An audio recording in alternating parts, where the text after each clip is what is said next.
what we're building here is a LED cup assembly for a medical customer. So in this case, it's used for diagnostic equipment. So we're installing LEDs, servo LEDs in a plastic house. We're building thousands of these at a time. The old way of doing this would be to have 4 or 5 people sitting at benches, picking up LEDs, placing them by hand into the cup and bending them.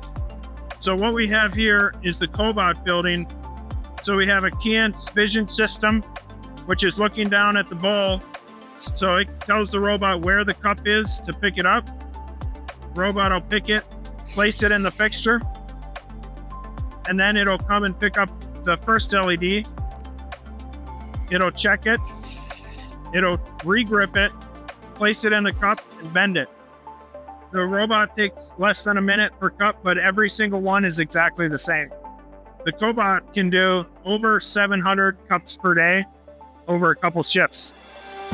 So we have a camera mounted above the bowl, the feed bowl, and the camera will recognize what's in its field of vision. So it'll recognize the cup and it'll recognize the LEDs. And once it sees a cup, it'll drive the robot to that position, allow it to pick up the cup, which allows the robot to re-pick it up from the end so that it can install it in the cup and bend it. Then it'll move it to the tray. We're an engineering company that does manufacturing. So we're able to develop systems like this in-house. So we spec'd out the robot arm, we spec'd out the feeding system, the vision system.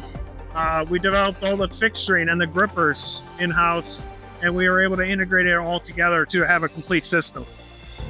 Automation has been huge for us. We are looking to expand our automation wherever we can. It's become a necessity. The benefits of automation are increased throughput, higher quality, more consistent product, and being able to get their product to the market sooner.